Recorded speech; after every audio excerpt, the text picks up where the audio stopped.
माँ जी खाना लग गया है, आज थोड़ा ही दाल चावल बन पाया था, आप सब लोग आकर गर्मा गर्म खा लीजिए। अंजलि की बात सुनकर उसके सास ससुर और नंद तीनों चटाई पर बैठ जाते हैं। अंजलि सभी को खाना परोस देती है। सभी लोग खाना खाने लगते हैं। खाना खाते हुए कविता। भाभी बाहर इतनी झमाझम बारिश हो रही है और हवा भी कितनी ठंडी चल रही है। इस मौसम में तो अगर कुछ तीखा और चटपटा मिल जाता तो खाने का मजा ही कुछ और होता। अरे बेटा, तू इस बारिश में तीखा और चटपटा खाने की बात कर रही है। मैं तो यहाँ बैठकर ये सोच रही हूँ कि 2 वक्त का रूखा सूखा खाना भी मिल जाए तो वही बहुत बड़ी बात है। अंजलि बेटा, जरा सच सच बता कि घर में कितने दिन का राशन बचा है। कहाँ माँ जी, राशन कहाँ बचा है? अगर राशन होता तो आज हम दाल चावल की जगह मैं कुछ और ना बनाती। राशन तो 2 दिन पहले ही खत्म हो चुका था, बस थोड़ा सा दाल चावल बचा था जो आज बना दिया। जब से हमारा इकलौता बेटा इस दुनिया से गया है तब से तो जैसे हमारे घर की पूरी रौनक ही खत्म हो गई है। जब वो जिंदा था तो मेहनत करके कमाता था और हम सब पेट भरकर अच्छा खासा खाते थे। मैं कल सुबह ही काम पर जाऊंगा और कुछ न कुछ मजदूरी करके खाने का सामान लेकर आऊंगा। इकलौते बेटे के जाने के बाद दिनेश छोटे से किराने की दुकान पर काम करके अपने परिवार का गुजारा कर रहा था। कुछ दिनों से बरसात और तबीयत खराब होने के कारण वो काम पर नहीं जा पाता, जिससे घर के हालात खराब हो रहे थे। नहीं पिताजी, आपको दमे की बीमारी है। अब आप इस नमी वाले मौसम में कहीं नहीं जाएंगे। मेरे होते हुए आपको परेशान होने की जरूरत नहीं है। मैं ही जाकर अपने लिए कोई छोटा सा काम ढूंढती हूँ जिससे हमारे परिवार का गुजारा हो जाए। बहू तो जैसी संस्कारी और हिम्मती बहू भगवान हर किसी को दे। मेरा बेटा चला गया पर तू हमें इस हाल में छोड़कर कहीं नहीं गई और हमारा सहारा बनी हुई है। घर में इकलौता बेटा खोने का गम और गरीबी का साया साफ नजर आ रहा था। अंजलि थाली में चावल परोसती और सभी लोग शांत मन से खाना खाने लगते हैं। अगली सुबह अंजलि अपने लिए एक काम ढूंढने की तैयारी कर रही थी, तभी कीपैड फोन पर किसी का कॉल आता है। संगीता कॉल पर कविता के होने वाले ससुराल वालों से बात करती हुई। प्रणाम समधन जी, सब कुशल मंगल तो है ना? हाँ संगीता बहन, सब ठीक है। वैसे कविता की शादी तय हुए बहुत समय बीत चुका है और अब हम और इंतजार नहीं कर सकते। हमें लगता है कि अब हमें शादी की तारीख पक्की कर लेनी चाहिए। जी आप बिल्कुल सही कह रही हैं, लेकिन हमारी आर्थिक स्थिति अभी थोड़ी ठीक नहीं है। देखो, हमें आपसे कोई दहेज नहीं चाहिए, बस शादी में आने वाले मेहमानों के खाने पीने का इंतजाम अच्छा होना चाहिए, उसमें कोई कमी नहीं रहनी चाहिए। अब आप अपने घर में बात करके बता दीजिए। ठीक है बहन जी, मैं बताती हूँ। संगीता फोन रखती है, तब अंजलि। माँ जी क्या कह रही थी कविता की होने वाली सास?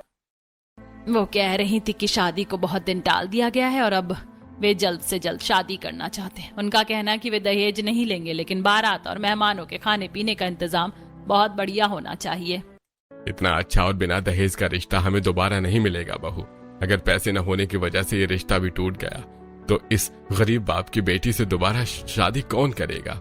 हमारे गांव में तो एक बार रिश्ता टूट जाए तो फिर कोई दूसरा मुड़कर भी नहीं देखता। पिताजी आप बिल्कुल भी परेशान मत होइए, मैं ये रिश्ता किसी भी कीमत पर टूटने नहीं दूंगी। मैं आज ही बाजार जाकर अपने लिए कोई ना कोई काम ढूंढती हूँ। थोड़ा बहुत भी काम मिल जाएगा और पैसे जमा होने लगेंगे तो हम धूमधाम से कविता की शादी कर देंगे। भगवान तेरी हर मनोकामना पूरी करे बेटी, तू हमारे परिवार के लिए किसी वरदान से कम नहीं है। अंजलि अपनी सासू माँ के पैर छूती है और फिर अपने सिर पर सूती दुपट्टा डालकर काम की तलाश में घर से बाहर निकल जाती है। अंजलि गांव की तंग गलियों से होती हुई बाजार की तरफ बढ़ती है।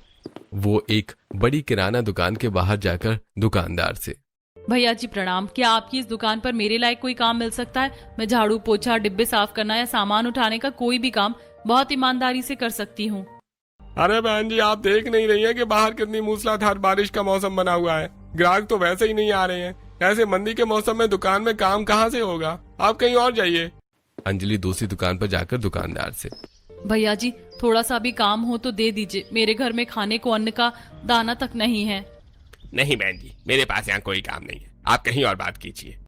अंजलि भारी मन से आगे बढ़ जाती है।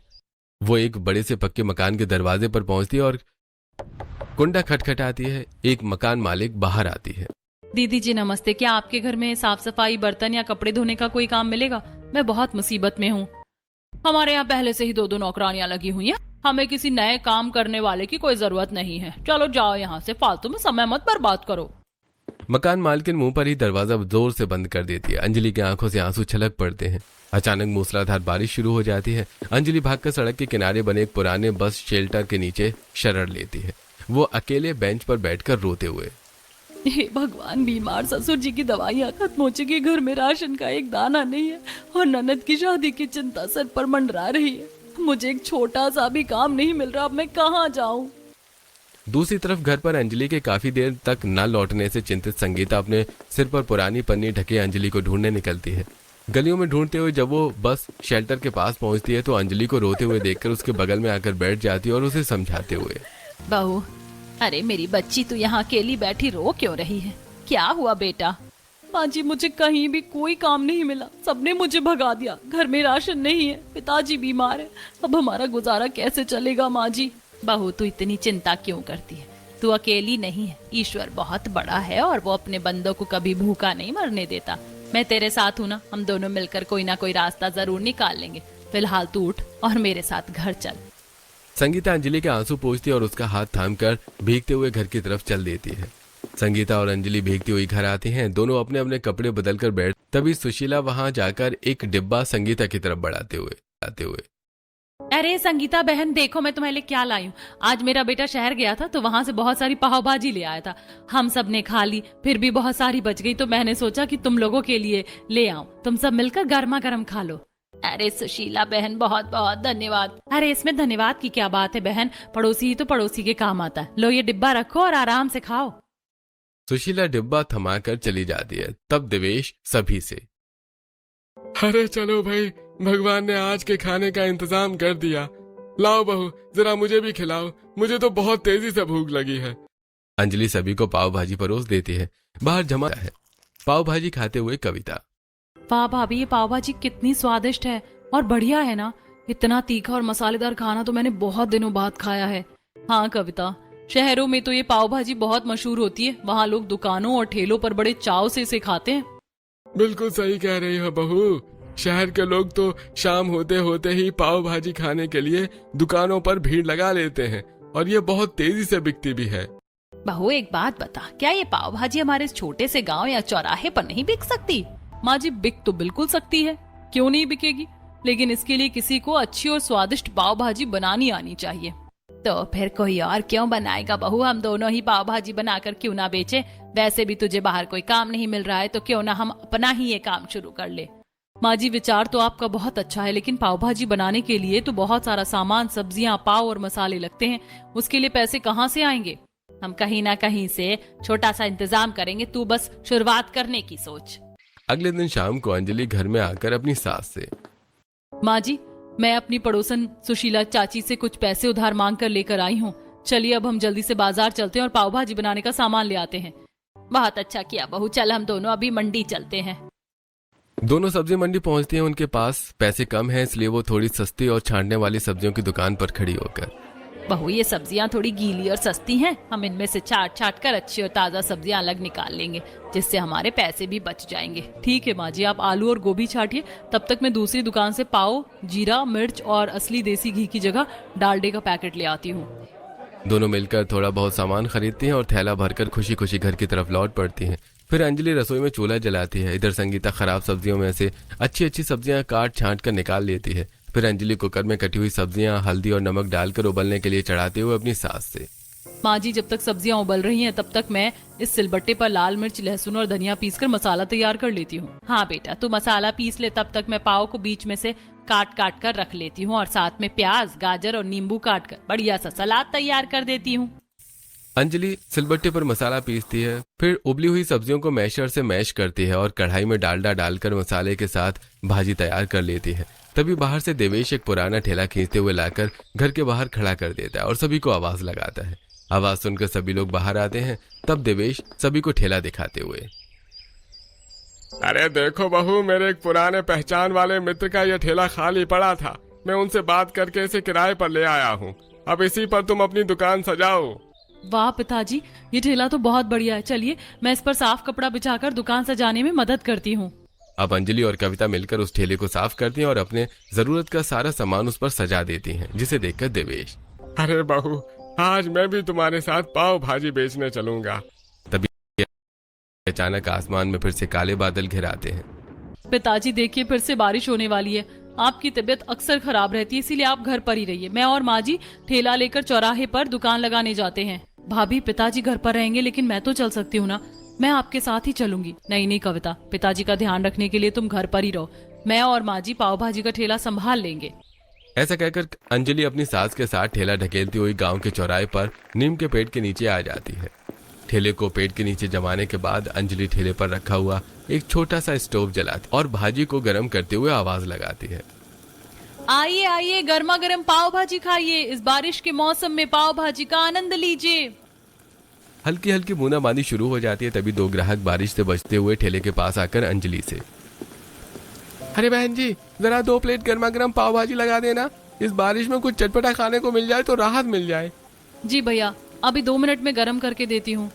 अंजलि तवे पर डालडा डालती है, पाव को सेकती है और प्लेट में भाजी, सलाद और नींबू रखकर दोनों ग्राहकों को देती है। दोनों ग्राहक पाव भाजी खाते हुए आपस में बातें करते हैं। यार क्यों भाई, तुझे इस पाव भाजी में कोई खास मजा आया क्या? नहीं यार, मजा नहीं आया बिल्कुल भी। भाजी में बिल्कुल भी तीखापन और चटपटापन स्वाद ही नहीं है। बहन जी, आपकी पाव भाजी चटपटी क्यों नहीं है? पाव भाजी जब तक मसालेदार और चटपटी ना हो तब तक खाने में मजा नहीं आता। क्षमा करना भैया, अगली बार हम और चटपटी बनाने की पूरी कोशिश करेंगे। दोनों ग्राहक आधा अधूरा खाकर पैसे देते हैं और चले जाते हैं। अंजलि दुखी होकर अपनी सासू माँ की तरफ देखते हुए, माँ जी ने हमारी पाव भाजी चटपटी क्यों नहीं लगी? हमने तो सारे मसाले डाले थे। बहू, कैसी चटपटी लगेगी? हमारे पास पैसे कम थे, इसीलिए हमने बहुत थोड़े से ही साधारण मसाले डाले थे। असली चटपटी पाव भाजी बनाने के लिए तो बहुत सारे विशेष मसालों की जरूरत होती है। तो फिर ऐसे में हमारी ये दुकान कैसे चलेगी माँ जी? अगर ग्राहक खुश नहीं होंगे तो दोबारा ढल जाती और बहुत कम पाव भाजी बिक पाती हैं। दोनों बची हुई भाजी लेकर दुखी मन से घर लौटती हैं। उन्हें देखकर देवेश, क्या हुआ बहू, आज पहले दिन की बिक्री कैसी रही? दुकान ठीक से चली ना? क्या बताएं आपको, बहुत ही कम पाव भाजी बिक पाई। जो 2-4 ग्राहक आए थे वो कह रहे थे कि भाजी चटपटी नहीं है। अब हमारे पास इतने पैसे कहाँ कि हम महंगे और चटपटे मसाले खरीद सके। कोई बात नहीं संगीता, तुम परेशान मत हो। भगवान कोई ना कोई रास्ता जरूर दिखाएगा। तुम दोनों की मेहनत बेकार नहीं जाएगी। माँ, मुझे तो बहुत तेजी से भूख लगी है। यदि आप पाव भाजी बचा कर लाई हो तो चलो आज हम वही खा लेते हैं। इसी बहाने हम भी पाव भाजी खा लेंगे। हाँ हाँ मेरी प्यारी ननद, तुम क्यों चिंता करती हो? आज हम सब पाव भाजी ही खाएंगे। उसके बाद अंजलि बची हुई पाव भाजी सभी लोगों को परोस देती है। सभी लोग पाव भाजी खाने लगते हैं। पाव भाजी खाते हुए अंजलि अपनी सास से, माँ जी, आप ही बताइए कि इस पाव भाजी को असली चटपटी और मसालेदार बनाने के लिए हमें क्या क्या करना पड़ेगा? बेटा, पाव भाजी को चटपटा बनाने के लिए भुना हुआ धनिया, जावित्री, बड़ी इलायची, छोटी इलायची, लौंग और दालचीनी को भूनकर पीसना पड़ता है और पाव को भी शुद्ध घी में सेकना पड़ता है। ऊपर से किशमिश और काजू से गार्निश करना पड़ता है। इसके लिए तो बहुत सारे पैसों की जरूरत पड़ेगी। पता नहीं हमारी पाव भाजी कभी बिक पाएगी भी या नहीं।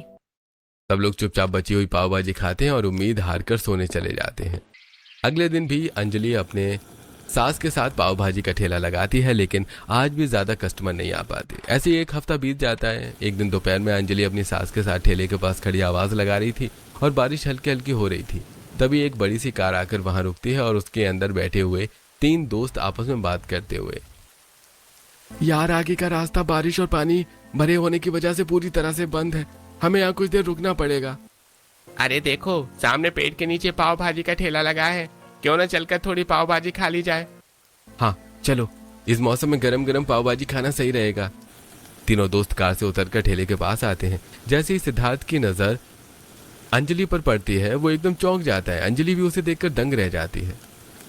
तुम यहाँ इस ठेले पर? बेटा, क्या आप मेरी बहू को जानते हैं? अरे नहीं नहीं माँ जी, मैं शायद किसी और को समझ बैठा, माफ कीजिएगा। ये इंसान यहाँ क्यों आ गया? मैं तो इसकी सूरत भी नहीं देखना चाहती। पता नहीं क्यों भगवान इसे बार बार मेरे सामने ले आते हैं। बहू, खड़े खड़े क्या सोच रही है? जल्दी से हाथ चला और इन लोगों के लिए पाव भाजी लगा। अंजलि तवे पर पाव सेकती है और तीनों दोस्तों को पाव भाजी परोसती है।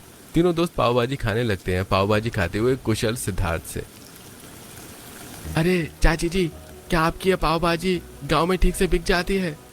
हाँ बेटा, थोड़ी बहुत बिक जाती है, जिससे बस रोटी का गुजारा हो जाता है। अरे चाची जी, ज्यादा कैसे बिकेगी? आपकी भाजी बिल्कुल भी चटपटी नहीं है। अगर आप इसमें थोड़े अच्छे मसाले डालकर इसे चटपटी बनाएंगे तो इसकी खुशबू से ही लोग खींचे चले आएंगे। बेटा, चाहती तो मैं भी यही हूँ कि खूब चटपटी पाव भाजी बनाऊं, लेकिन हमारी गरीबी ऐसी है कि हमारे पास अच्छे और महंगे मसाले खरीदने के पैसे ही नहीं है। इसीलिए जैसे तैसे सादी भाजी बना लेते हैं। तीनों दोस्त पाव भाजी खत्म करते हैं। फिर सिद्धार्थ अपनी जेब से 500 रुपए के नोट को निकालता है और संगीता के हाथ में देते हुए, माँ जी, ये कुछ पैसे रखिए, इनसे आप अपनी पाव भाजी के लिए अच्छे और चटपटे मसाले खरीद लीजिएगा। कोई जरूरत नहीं है आपकी इस हमदर्दी की। आप अपने पैसे अपने पास रखिए और यहाँ से चले जाइए। बहू, ये क्या कर रही है? ग्राहक से ऐसे बात करते हैं क्या? देखिए, मैं आप पर कोई एहसान या हमदर्दी नहीं दिखा रहा हूँ। हमारा इस रास्ते से अक्सर आना जाना होता है। अगर आप चटपटी पाव भाजी बनाएंगे तो हम हर बार यहाँ रुक कर खाएंगे, इसलिए इसे एडवांस समझ कर रख लीजिए। सिद्धार्थ जबरदस्ती पैसे संगीता की हथेली पर रखता है और अपने दोस्तों के साथ कार में बैठकर चला जाता है। सिद्धार्थ के जाने के बाद अंजलि गुस्से में अपनी सासू माँ से, माँ जी, आपने उस अजनबी से पैसे क्यों लिए? मुझे किसी की दया या मदद पसंद नहीं है। बहू, तो इतनी छोटी सी बात पर इतना गुस्सा क्यों हो रही है? उसने खुद कहा कि वो ग्राहक के तौर पर एडवांस पैसे दे रहा है। और फिर जरा सोच, तेरे ससुर की दवाइयाँ खत्म है, कविता की शादी सिर पर है। अगर इन पैसों से हम अच्छी और चटपटी पाव भाजी बनाकर बेचने लगेंगे तो हमारे परिवार का ही भला होगा ना। हम बाद में उसके पैसे लौटा देंगे। ठीक है माँ जी, जैसी आपकी मर्जी। थोड़ी देर बाद शाम हो जाती है। झमाझम बारिश फिर से शुरू हो जाती है। अंजलि अपनी सास के साथ अपना ठेला समेटती है और घर वापस आ जाती है। अगले दिन संगीता अंजलि से, चल बहू, आज शहर के मॉल से सारे बढ़िया मसाले, जावित्री, लौंग, देसी घी और काजू किशमिश ले आते हैं। हाँ माँ, आज अच्छे और चटपटे मसाले ले आइए ताकि हमारी पाव भाजी अच्छी और चटपटी बन जाए। फिर देखना हमारी पाव भाजी खूब बिकेगी। संगीता और अंजलि बस में बैठकर शहर के लिए निकल पड़ती हैं।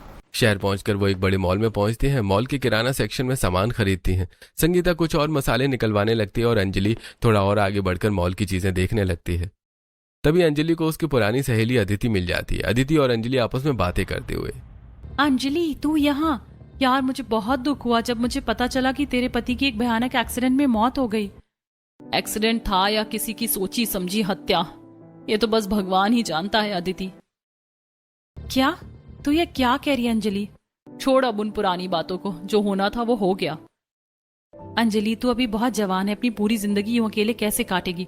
तुझे दूसरी शादी कर लेनी चाहिए। नहीं अदिति, मैं अपने पति की यादों के सहारे ही पूरा जीवन बिता लूंगी। मुझे अब कभी दूसरी शादी नहीं करनी। अच्छा, अब मैं चलती हूँ। अंजलि और संगीता मॉल से झोला भरकर सारे चटपटे मसाले और घी लेकर घर लौटते हैं। घर में कविता और देवेश उनका इंतजार कर रहे हैं। वाह भाभी, आप तो बहुत सारा सामान ले आई हैं। वो बाबूजी कितने अच्छे थे ना, जिन्होंने हमारी इतनी मदद की। कोई अच्छा बच्चा नहीं है। तू चुपचाप रसोई में चल और भाजी बनाने में मदद कर। सभी लोग रसोई में जाते हैं। रसोई में पूरा परिवार मिलकर काम करने लगता है। देवेश लहसुन छील रहे हैं, संगीता कढ़ाई में देसी घी डाल रही है, अंजलि सिलबट्टे पर जावित्री, लौंग और भुना धनिया पीस रही है और कविता प्याज टमाटर काट रही है। चारों तरफ मसालों की भीनी भीनी खुशबू फैल जाती है। माँ जी, भाजी बनकर तैयार है और ऊपर से मैंने इसमें काजू और किशमिश भी डाल दिए हैं। ला बहू, जरा चख कर देखे। अंजलि थोड़ी थोड़ी पाव भाजी सबको परोस देती है। पाव भाजी चखकर संगीता खुश होते हुए, वाह बहू, आज तो सचमुच बहुत ही चटपटी और स्वादिष्ट पाव भाजी बनी है। देखना, आज ग्राहक उंगलियां चाटते रह जाएंगे। सब लोग थोड़ी सी भाजी चखते हैं। उसके बाद सबके चेहरे खिल उठते हैं। थोड़ी देर में परिवार के सभी लोग ठेला लेकर बाजार के चौराहे पर पहुंचते हैं। दोपहर के समय चौराहे पर ठेला सज चुका है। तवे पर देसी घी में पाव सेक रहे हैं और चटपटे भाजी की खुशबू पूरे चौराहे पर फैल रही है। तभी रास्ते से गुजर रहे दो राहगीर खुशबू सूंघकर रुक जाते हैं। अरे वाह यार, आज तो इस ठेले से पाव भाजी की खुशबू बहुत ही लाजवाब आ रही है। लगता है आज कुछ खास बना है। हाँ भाई, खुशबू से मुंह में पानी आ रहा है। चल 2 प्लेट लगवाते हैं। दोनों ग्राहक ठेले के पास जाते हैं और अंजलि उन्हें गर्मा गर्म चटपटी पाव भाजी परोसती है। पाव भाजी खाकर माधव, अरे बहन जी, क्या भाजी बनाई है आपने? एकदम चटपटी, मसालेदार और जायकेदार, मजा आ गया। बिल्कुल भाई, शहर के बड़े होटलों जैसी चटपटी पाव भाजी है। अब तो हम रोज यहीं खाने आएंगे। देखते ही देखते खुशबू से खिंचे चले आए लोगों की ठेले पर भारी भीड़ जमा हो जाती है। अंजलि और संगीता खुशी खुशी सबको पाव भाजी परोसने लगते हैं। तभी हल्की हल्की बारिश शुरू हो जाती है और अंजलि अपने साथ लाई गई पन्नी से पाव भाजी को ढक देती है। रात को पाव भाजी बेचकर सभी लोग घर आते हैं और पैसे गिनते हुए देवेश, देखा बहू, हमें अब पाव भाजी बेचकर ज्यादा फायदा होने लगा है। हाँ पिताजी, अब देखिएगा धीरे धीरे सब कुछ ठीक हो जाएगा और मैं अपनी प्यारी नंद की शादी भी धूमधाम से कर दूंगी। ऐसे कुछ दिन बीत जाते हैं और अंजलि की पाव भाजी का ठेला ठीक ठाक चलता है। एक दिन अचानक आसमान में तेज बिजली कड़कती है और मूसलाधार बारिश शुरू हो जाती है। हवा इतनी तेज चलती है कि लोग अपनी अपनी पाव भाजी छोड़कर भागने लगते हैं। अरे, सब लोग भाग गए? माँ जी, हमारी सारी भाजी और पाव खुले में भीग रहे हैं। जल्दी कर बहू, इस पन्नी से ठेले को ढकने की कोशिश करते हैं। अंजलि और संगीता मिलकर पाव भाजी के ठेले को पन्नी से ढक दिए हैं और तेज हवा से प्लास्टिक की पन्नी बार बार उड़ जाती है। पूरी भाजी में पानी भर जाता है और सारे पाव भीगकर बेकार हो जाते हैं। संगीता सिर पकड़कर जमीन पर बैठ जाती है।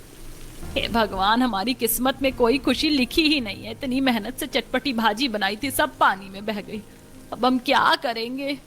तभी सिद्धार्थ अपनी कार से वहां से गुजर रहा होता है और उन्हें इस हाल में देखकर संगीता से, माँ जी ये क्या हो गया? आपकी सारी पाव भाजी खराब हो गई। हाँ बेटा, सब बर्बाद हो गया। तेरे दिए पैसों से सामान लाए थे, पर इस बारिश ने सब तबाह कर दिया। आप बिल्कुल चिंता मत कीजिए माँ जी, मैं कल ही यहाँ शेल्टर का पूरा इंतजाम करवा दूंगा। आपको हमारे मामले में पड़ने की कोई जरूरत नहीं है, हम अपना इंतजाम खुद कर लेंगे। बहू, ये क्या तरीका है बात करने का? ये बाबूजी हमारे ग्राहक भी हैं और हमारी मदद कर रहे हैं। अंजलि चुप हो जाती है और सिद्धार्थ भी वहां से चुपचाप चला जाता है। अगले दिन सुबह सिद्धार्थ अपने साथ 4 मजदूरों को लेकर चौराहे पर पहुंचता है। वो ठेले के ऊपर लोहे के खंभे गाड़कर एक पक्का वाटरप्रूफ शेल्टर और तिरपाल बनवा देता है। साथ ही ग्राहकों के बैठने के लिए 4 कुर्सियां भी रखवा देता है। अंजलि वहां आती है और सिद्धार्थ को काम करवाते देखकर उसके पास आकर, तुम ये सब क्यों कर रहे हो? तुम अच्छे से जानते हो अगर मुझे इस दुनिया में सबसे ज्यादा नफरत किसी से है तो वो तुम हो। हमें तुम्हारी किसी हमदर्दी की जरूरत नहीं है। आप गलत सोच रही हैं अंजलि जी, मैं आप पर कोई दया नहीं दिखा रहा हूँ। ये तो मेरा फर्ज है कि एक अच्छे ठेले पर ग्राहकों के लिए सही व्यवस्था रहे। तभी संगीता और देवेश भी वहां आ जाते हैं। बेटा सिद्धार्थ, तेरा बहुत बहुत एहसान है। तूने हमारे लिए इतना बड़ा आश्रय बनवा दिया। तभी फिर से जोरों से बारिश शुरू हो जाती है, लेकिन इस बार शेल्टर के नीचे पानी की एक बूंद भी नहीं आती। पाव भाजी की दुकान सज जाती है और बारिश में भी ग्राहक कुर्सियों पर बैठकर मजे से चटपटी पाव भाजी खाने लगते हैं। अरे वाह भाई वाह, अब तो यहाँ शेल्टर भी बन गया। बारिश में बैठकर गरम गरम चटपटी पाव भाजी खाने का मजा ही अलग है। अरे बहन जी, 2 प्लेट घर के लिए भी पैक कर दीजिए।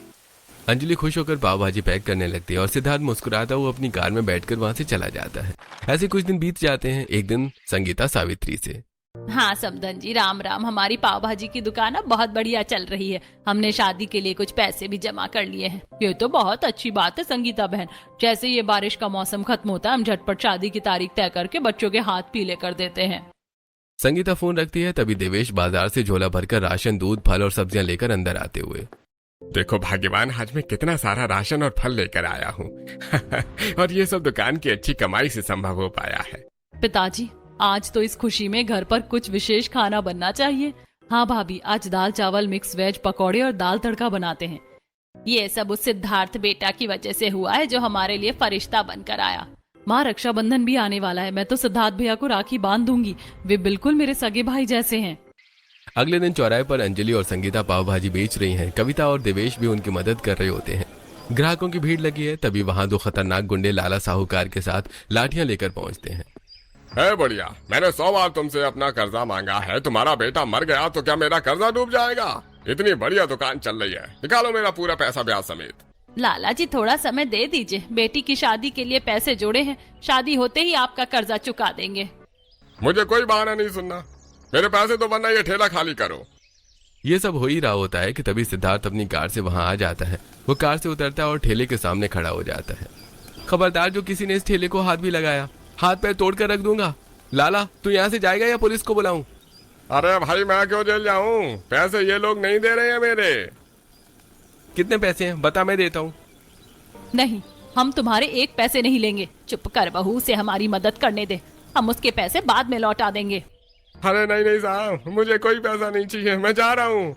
लाला अपने पैसे लेकर वहां से चला जाता है। तभी कविता दौड़ते हुए सिद्धार्थ के पास आती है और कहती है, भैया, आज से आप मेरे सगे भाई हो गए। ये देखकर देवेश और संगीता मुस्कुराते हैं। तभी तेज बारिश शुरू हो जाती है और सड़क पर पानी भर जाता है।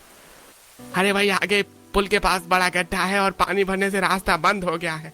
आज तो शहर जाने वाला कोई वाहन नहीं निकलेगा। अरे बेटा सिद्धार्थ, तुम इस तूफानी बारिश में कहाँ जाओगे? चलो, आज रात हमारे गरीब खाने पर ही रुक जाओ। सब लोग सिद्धार्थ को अपने घर ले आते हैं। अंजलि रसोई में जाकर चाय बनाती है। वो पुरानी यादों में खो जाती है और गर्म पतीली हाथों से उतारने लगती है कि तभी उसका हाथ पतीली से छू जाता है और जल जाता है। अंजलि करा उठती है, आह, मेरा हाथ जल गया।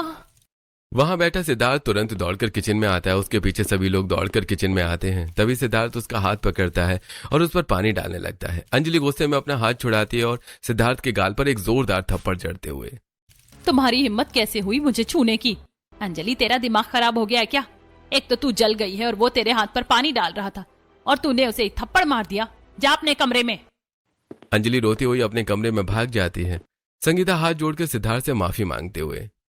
माफ करना बेटा, पति के जाने के बाद से अंजलि बहुत तनाव में रहती है। कोई बात नहीं माँ जी, मैं समझ सकता हूँ। सिद्धार्थ के लिए भी कविता सभी के साथ बिस्तर लगा देती है और सभी सो जाते हैं। अगली सुबह बारिश थम जाती है और सिद्धार्थ अपने घर चला जाता है। दोपहर में अंजलि और संगीता फिर से दुकान लगाती हैं, ग्राहक चटपटी पाव भाजी खाकर तारीफ करते हुए। बहन जी 2 प्लेट पैक कर दीजिए। आपकी पाव भाजी तो बिल्कुल वैसी चटपटी है जैसी शहर के बड़े होटल्स में मिलती है। देखा बहू, हमारी चटपटी पाव भाजी कितनी प्रसिद्ध हो गई है। अब जल्दी ही कविता के हाथ पीले हो जाएंगे। ऐसे कुछ दिन बीत जाते हैं। नंद की शादी की तैयारियां जोरों पर हैं। तभी एक शाम भारी बारिश के बीच सिद्धार्थ कविता के साथ अंजलि के घर आता है। अंजलि उसे देखकर गुस्सा होते हुए। तुम यहाँ फिर क्यों आए हो? भाभी भैया को मैंने ही बुलाया है। मैं जानती हूँ कि भैया आपको बहुत पसंद करते हैं। मेरी तो शादी होकर विदाई होने ही वाली है। मैं चाहती हूँ कि इस घर से एक साथ 2 विदाई हों, एक मेरी और एक आपकी। आप भैया से शादी कर लीजिए। कविता, जुबान संभाल कर बात करो। मुझे इस इंसान से सख्त नफरत है। मैं इससे कभी शादी नहीं करूंगी। मुझे तो इसकी सूरत से भी नफरत है। बहू, आखिर तो इस भले लड़के से इतनी नफरत क्यों करती है? सच सच बता। अंजलि की आंखों से आंसू बहने लगते हैं और वो पुरानी यादों में खो जाती है। यार सिद्धार्थ, तू मेरा सबसे जिगरी दोस्त है। तेरे साथ पाव भाजी खाने का मजा ही अलग है। अच्छा, मैं घर चलता हूँ वरना बारिश तेज हो जाएगी। आरव बस में बैठकर घर लौटता है और रात को अपने कमरे में अंजलि से बात करते हुए। अंजलि, सिद्धार्थ मेरा कॉलेज का सबसे अच्छा दोस्त है। पूरी दुनिया में उससे सच्चा दोस्त मेरा कोई भी नहीं हो सकता। ऐसे कुछ दिन बीत जाते हैं। एक दिन तूफानी बारिश हो रही थी। तभी आरव के फोन पर सिद्धार्थ की कॉल आती है। यार मुझे तेरी बहुत सख्त जरूरत है। तू अभी के अभी मेरे पास आ। ठीक है भाई, मैं अभी आता हूँ। आप इस तूफानी बारिश में मत जाइए। रास्ते में गड्ढे हैं और एक्सीडेंट का डर है। नहीं अंजलि, मेरे दोस्त ने बुलाया, मुझे जाना ही पड़ेगा। आरव चला जाता है और अगले दिन उसके एक्सीडेंट की खबर आती है। सभी लोग अस्पताल पहुंचते हैं। अंजलि आरव के कमरे में आकर आरव का हाथ पकड़ती है। तब आरव अंजलि से, अंजलि, मुझे मेरे दोस्त ने बुलाया था, पर यह बात मेरे घर वालों को मत बताना वरना वो उसे नफरत करने लगेंगे। ऐसा कहते हुए आरव दम तोड़ देता है। इसी सिद्धार्थ ने उस तूफानी रात में मेरे पति को फोन करके बुलाया था। इसी की वजह से मेरे पति का एक्सीडेंट हुआ और वो मुझे छोड़कर चले गए। सिद्धार्थ अंजलि की बात सुनकर अपनी जेब से मोबाइल निकालता है और उसमें से एक कॉल रिकॉर्डिंग प्ले करते हुए। अंजलि जी, आप बहुत बड़ी गलतफहमी में हैं। उस रात मैंने फोन जरूर किया था पर मैंने आरव को नहीं बुलाया था। वो कॉल किसी गलत नंबर पर कनेक्ट हो गई थी और किसी और व्यक्ति की आवाज थी। सुनिए ये रिकॉर्डिंग में किसी अनजान व्यक्ति की आवाज और बादलों की गर्जना सुनाई देती है। इसका मतलब कि बादलों की गर्जन की वजह से भैया को आवाज साफ समझ में नहीं आई होगी और उन्होंने समझा कि उनके दोस्त ने बुलाया है। मैं फिर भी आपसे हाथ जोड़कर माफी मांगता हूँ अंजलि जी, क्योंकि अनजाने में ही सही उस फोन की वजह से यह हादसा हुआ। बहू, जो बीत गया उसे भूल जा। सिद्धार्थ बहुत ही नेक और सच्चा लड़का है। तू इससे शादी करके अपनी नई जिंदगी शुरू कर ले। अंजलि रोते हुए अपना सिर झुका लेती है और शादी के लिए हाँ कह देती है। कुछ दिनों बाद घर में शादी का मंडप सजा है। कविता और अंजलि की शादी संपन्न होती है। शादी के बाद सिद्धार्थ संगीता और देवेश से, माँ जी, पिताजी, अब जब मैं आपका बेटा बन चुका हूँ तो मैं आप दोनों को इस उम्र में यहाँ अकेला छोड़कर कैसे जा सकता हूँ? आप दोनों भी हमारे साथ शहर चलिए। ठीक है बेटा, तुम दोनों खुश रहो, यही हमारे लिए बहुत है। कविता विदा होकर अपने ससुराल चली जाती है और सिद्धार्थ अंजलि और उसके सास ससुर को लेकर शहर आ जाता है। कुछ दिनों बाद सिद्धार्थ उस पाव भाजी के ठेले को एक फ्रेंचाइजी में बदल देता है और उससे आने वाली इनकम को वो हमेशा के लिए अंजलि और उसकी सास के नाम पर जमा कर देता है। इस तरह सभी लोग खुशी खुशी जीवन गुजारने लगते हैं।